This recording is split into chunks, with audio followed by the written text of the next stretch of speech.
Ich verspreche dir, das hast du noch nie gesehen. Mindestens ein Detail wird dich komplett überraschen. Schnapp dir einen Kaffee, es wird ein langes Video. Viel Spaß!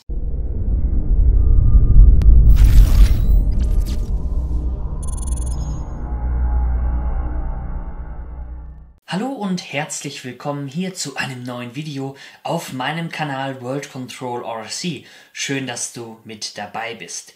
In diesem Video möchte ich mit dir zusammen den Kübelwagen Typ 82 vom Hersteller Rockerby, in Deutschland vertrieben durch D-Power, auspacken. Dieses Fahrzeug hier wurde mir zur Verfügung gestellt von Paddes RC Box. Dort kannst du dieses Fahrzeug auch kaufen, wenn er dir gefällt.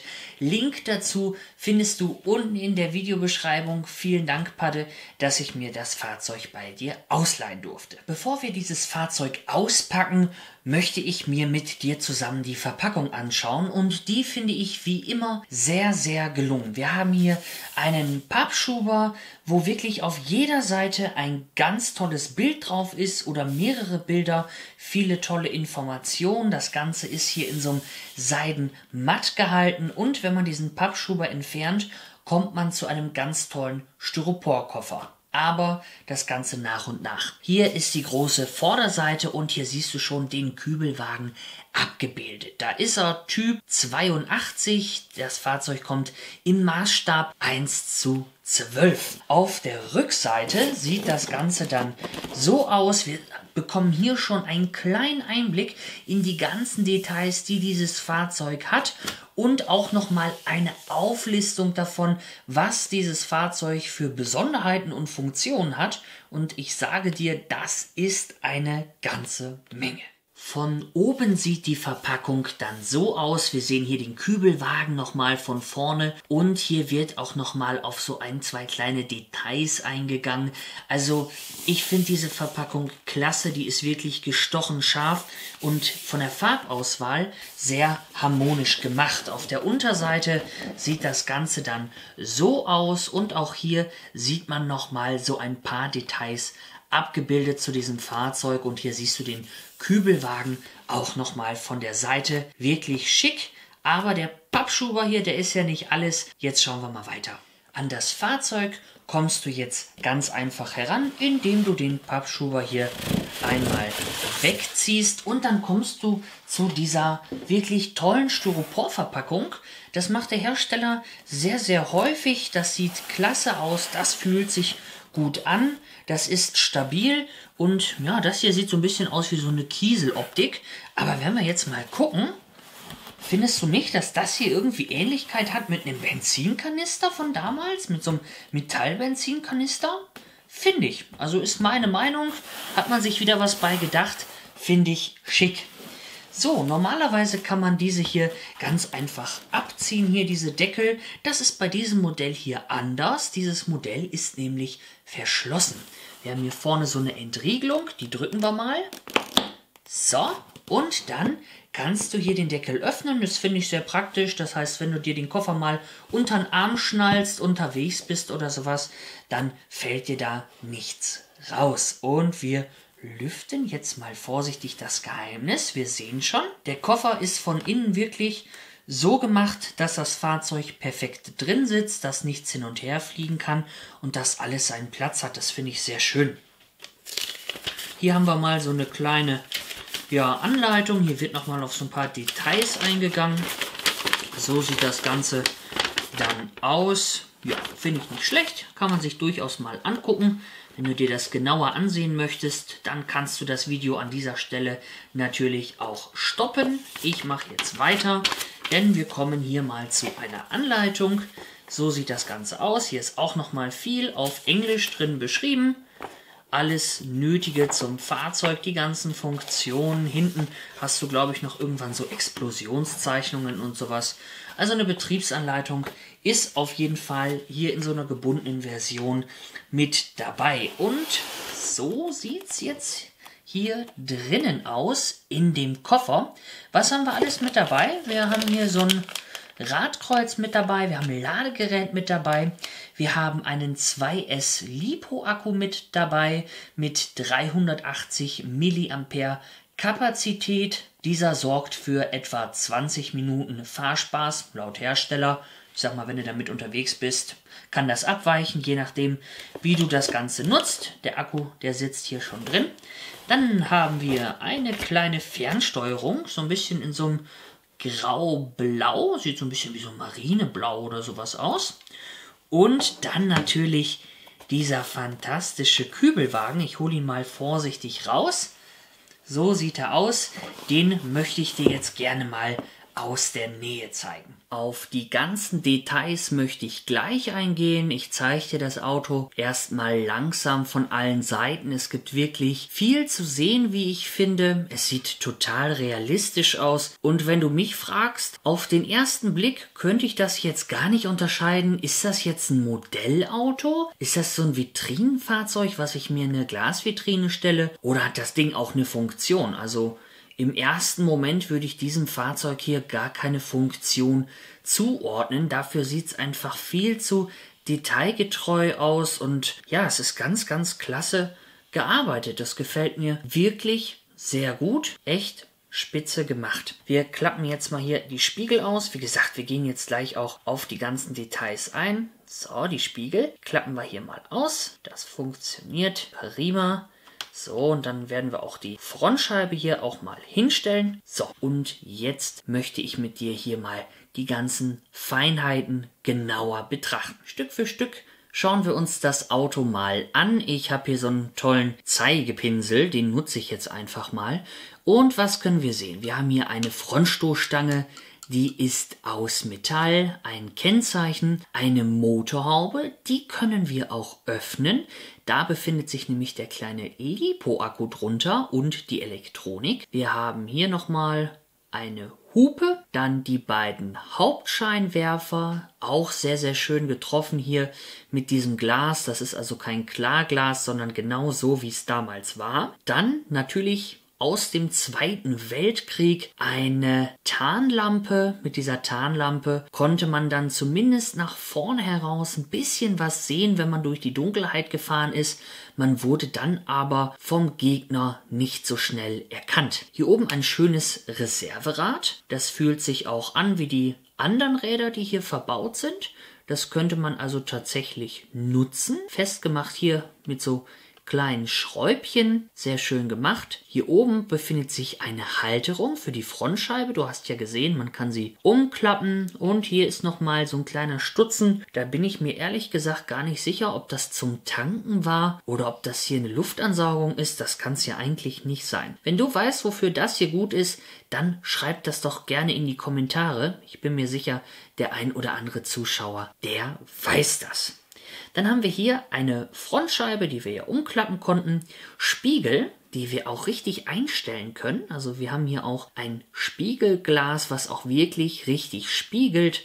Das sieht sehr hochwertig aus und da können wir dann die Spiegel auch genau einstellen. Scheibenwischer gibt es natürlich auch und von innen sieht man dann hier den Scheibenwischermotor. Das schauen wir uns jetzt mal an. Herzlich willkommen im Inneren des Kübelwagens. Wir sehen hier das Armaturenbrett und was haben wir da? Wir haben hier ein großes Lenkrad.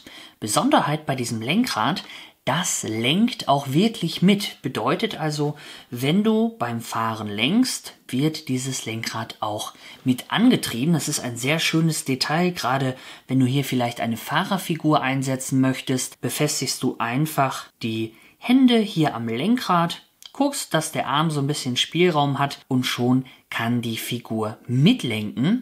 Finde ich ein super realistisches Detail. Hier sehen wir die beiden Wischermotoren, wie eben gerade angesprochen. Die sind hier ohne Funktion.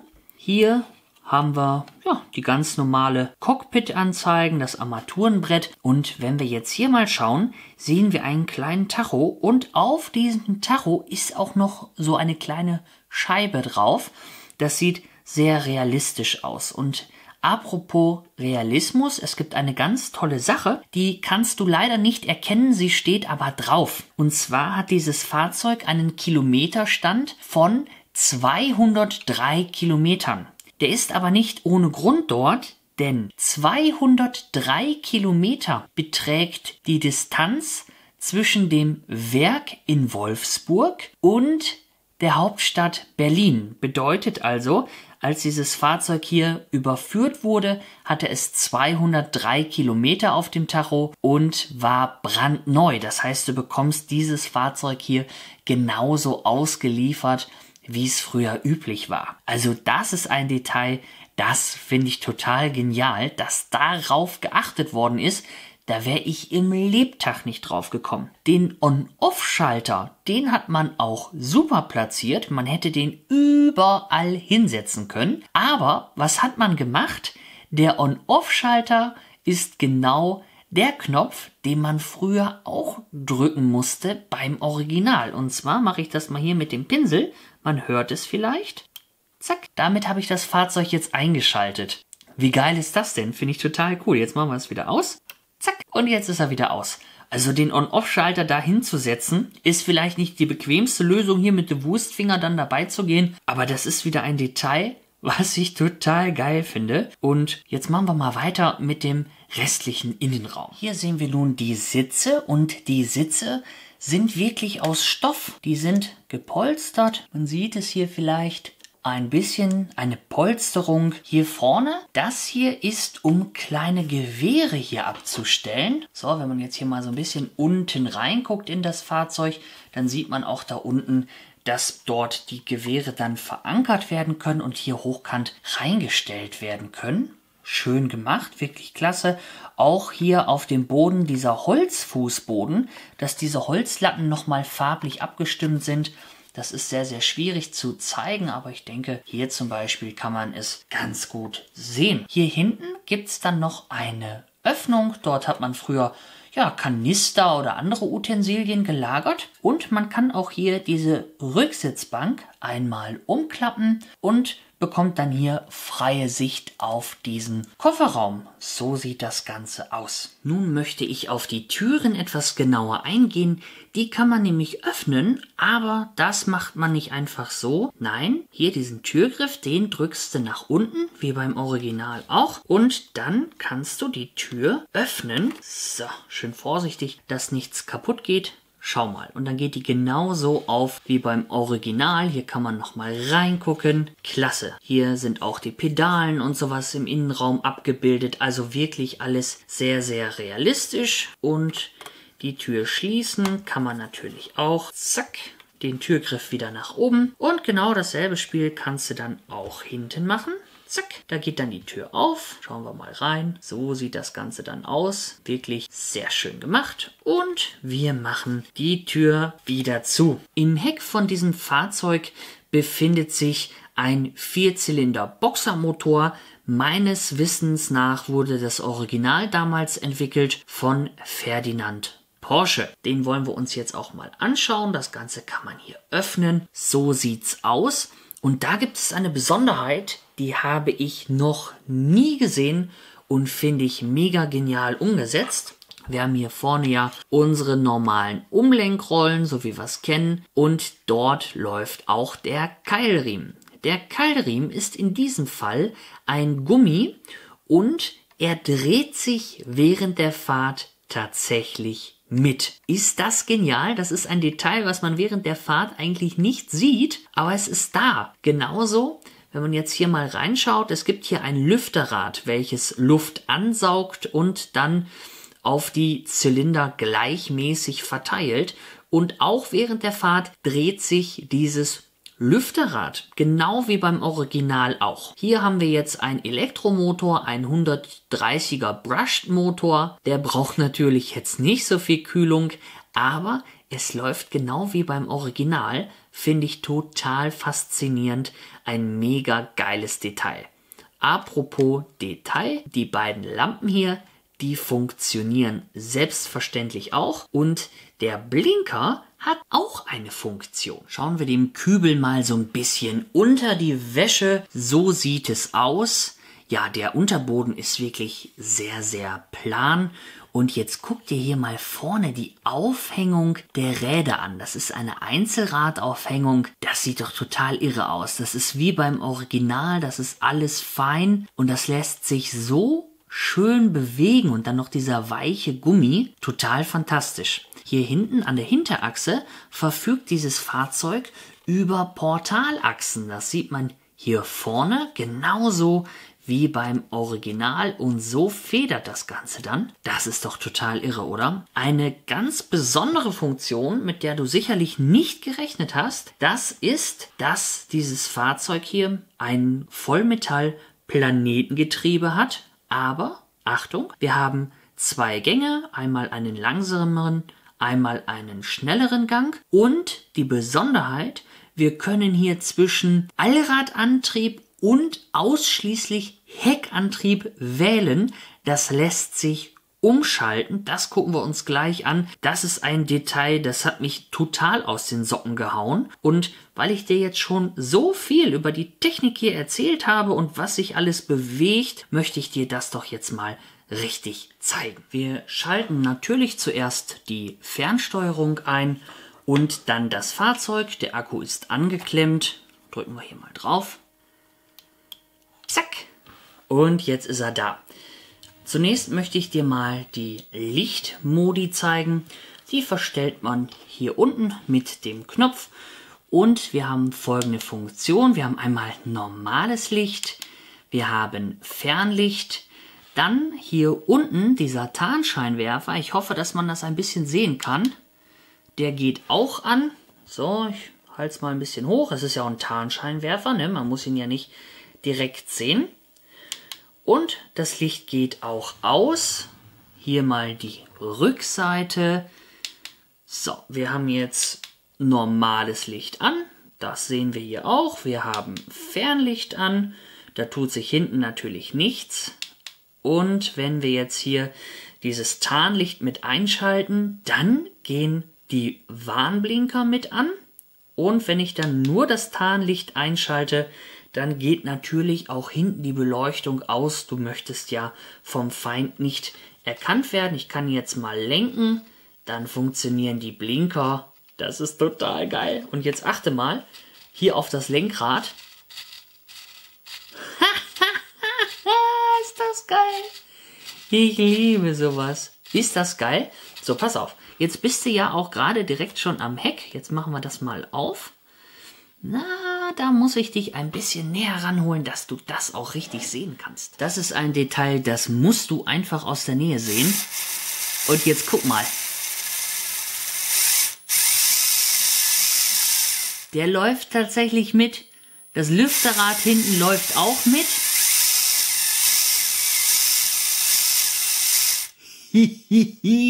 Und dann dieser Keilriemen, ich werd nicht mehr. Ey, jetzt mal ohne Flachs, wie geil ist das? Wie geil ist das? Ey, das ist eine Spielerei, aber ich find's so geil. Du siehst es ja während der Fahrt nicht, aber du weißt, dass es sich dreht und das finde ich fantastisch. Jetzt schalten wir mal durch die verschiedenen Gänge und gucken uns mal an, wie das denn funktioniert mit dem Allrad und dem Heckantrieb. Den Wagen haben wir jetzt aufgebockt. Wir befinden uns im ersten Gang. Alles hier voll proportional. Ich denke, so kannst du es auch sehen. Das ist hier unser Kriechgang. Hier oben können wir dann in den Leerlauf und in den zweiten Gang schalten. Leerlauf, zweiter Gang. Geben wir mal ein bisschen Gas. So, jetzt ist die Geschwindigkeit schon höher. Und hier, wo wir das Licht durchgeschaltet haben. Wenn du diesen Knopf länger gedrückt hältst, switchst du zwischen Allradantrieb und Heckantrieb. Da hören wir jetzt mal genau hin. Wir haben den Allrad. Und wir halten diesen Knopf kurz gedrückt. Zack. Schon hörte man so ein kleines 9 Gramm Servo arbeiten. Und dann verfügt dieses Fahrzeug nur noch über Heckantrieb. Bleiben kurz stehen, wir wollen ja das Planetengetriebe hier nicht kaputt machen. Einmal umgeschaltet und schon läuft es wieder mit Allrad. Wie geil ist das? Wie geil ist das? So, und jetzt schauen wir mal hier, so sieht's aus. Und jetzt lenken wir mal. Guck mal, der hat sogar einen richtig guten Lenkeinschlag. Der sieht doch fantastisch aus. So, wenn ich das jetzt loslasse, dann siehst du auch, wie genau diese Lenkung funktioniert. Wenn ich jetzt loslasse, schau mal, das Lenkrad, das federt so ein bisschen nach durch die Spannfeder hier drin und selbst die Räder machen diese Bewegung nach. Ich hoffe, das kommt rüber auf der Kamera. Das macht er wirklich, wirklich gut. Geil! Also sowas habe ich noch nie gesehen, muss ich ganz ehrlich sagen. Ich hoffe, ich konnte dich damit auch so ein bisschen überraschen. Ich baue jetzt hier nochmal so einen ganz kleinen Testparcours auf aus so ein paar Hantelscheiben und dann schauen wir mal, ob er da auch drüber fahren kann. Wir dürfen hierbei nicht vergessen, dass das Originalfahrzeug von der Bundeswehr auch nur in leichtem Gelände genutzt worden ist. Das ist also auch hier als Modellauto kein Crawler, auf gar keinen Fall. Ich habe jetzt hier mal so ein paar Hantelscheiben aufgebaut. Damit kann man ja so ein bisschen schon mal zeigen, was könnte dieses Fahrzeug. Dieses Fahrzeug sehe ich eher so in der Natur und dann etwas, was scalig richtig dazu passt, von der Größe her, wo man sagt, das passt zum Maßstab 1:12. Aber dennoch möchte ich das jetzt hier einmal probieren, so ein bisschen zu fahren. Ich gehe mal zurück in den ersten Gang. Dann haben wir ja hier ein bisschen mehr Drehmoment. So. Okay, wir haben hier Differentiale. Die sind natürlich nicht gesperrt. Und da kommt er dann auch schon direkt nicht hoch, weil er direkt blockiert. Das ist interessant. Ich schaue mal, ob ich auch den Allradantrieb drin habe. Der Allradantrieb ist drin, okay. Aber wie gesagt, wir haben Differentiale, die sind nicht gesperrt. Und da hat er dann direkt auch schon Probleme. Da kommt er also nicht hoch. Interessant. Da hätte ich ihm jetzt etwas mehr zugetraut. Ja. Okay, gut. Hantelscheiben sind jetzt auch nicht wirklich gerade das Terrain, wo sich dieses Fahrzeug wohlfühlt. Dann lieber so kleine Steinchen oder so Schotterwege oder sowas. Okay, aber hier hat er wirklich Probleme, dass er da vernünftig hochkommt. Ja gut, aber ist er dafür auch gedacht? Ich denke eher weniger. Sowas müsste man jetzt wirklich mal draußen sehen, wenn er richtig in Aktion ist. So, vielleicht mal mit Schwung.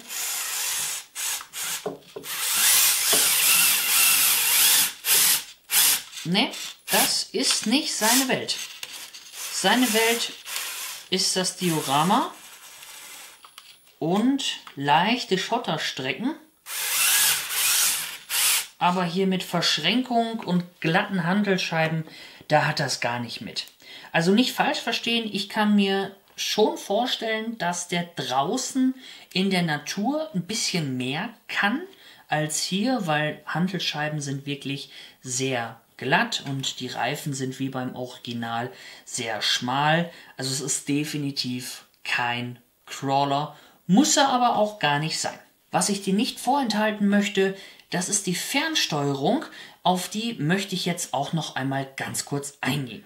Wer meine Unboxing-Videos kennt, der weiß, dass ich in der Regel sehr viel Wert auf diese Fernsteuerungen lege. Warum? Nun ja, das ist ganz einfach, denn das ist das, was ich beim Fahren in der Hand habe. Die Performance von dem Fahrzeug ist das eine, aber das Gefühl, dieses Fahrzeug zu fahren, das kommt durch die Fernsteuerung. Und wenn ich mir das mal so angucke, dann ist das eine sehr kleine Fernbedienung. Vom Gewicht her, ja, okay, relativ leicht. Meine Hand passt hier ganz gut hin. Mein Finger, ja, geht hier auch ganz gut rein. Was ich gut finde, man kann das Fahrzeug auch mit einer Hand fahren. Das heißt, man könnte jetzt nebenbei noch Videos machen und hier so ein bisschen das Ganze mit dem Daumen bedienen. So sieht das Ganze aus. Ja, wenn ich mir die Details an dem Fahrzeug so anschaue, dann bin ich von der Fernsteuerung etwas enttäuscht. Sie erfüllt sicherlich ihren Zweck und sie funktioniert auch gut. Das Fahrzeug fährt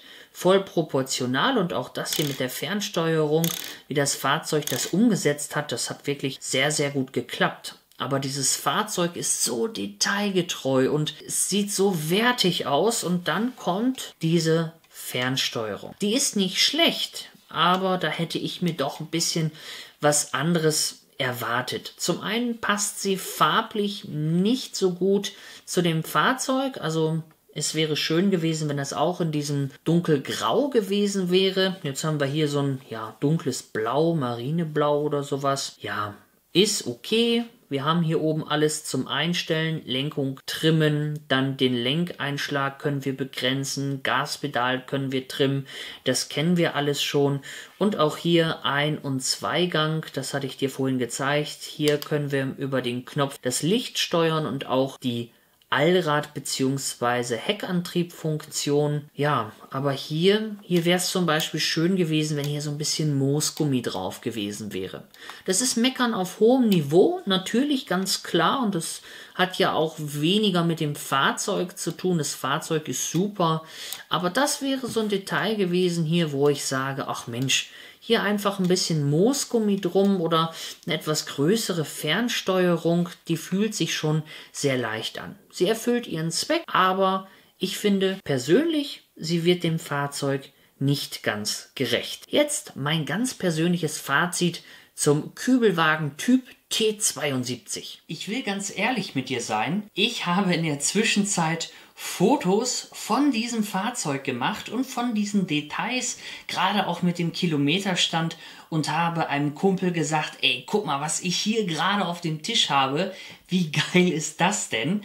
Der war auch ganz aus dem Häuschen, dem hat das auch richtig gut gefallen. Und ich habe gehört, dass dieses Fahrzeug hier eventuell noch in der Zivilvariante als Kübelwagen auf den Markt kommen soll. Da dürfen wir auf jeden Fall sehr gespannt sein. Ich finde dieses Fahrzeug vom Scale-Grad her fantastisch. Das habe ich noch nie gesehen. Dieses Fahrzeug sieht aus wie ein Vitrinenmodell und kann doch auch fahren. Es hat Funktionen hier vorne wie dieses Tarnlicht und dieses Lenkrad, was sich bewegt, und echte Stoffsitze und dieser Kilometerstand mit diesem Hintergrund. Hinten der Motorraum, wo sich dieser Keilriemen mitdreht und die Lüftung läuft. Die Türen lassen sich aufmachen und dann dieses Switchen zwischen Allrad und Heckantrieb habe ich noch nirgends gesehen. Zweiganggetriebe, okay, das kennt man inzwischen von solchen Fahrzeugen auch. Aber wow, wirklich, wirklich klasse. Diese Verpackung, die sieht gut aus. Die würde ich mir gerne irgendwo hinstellen,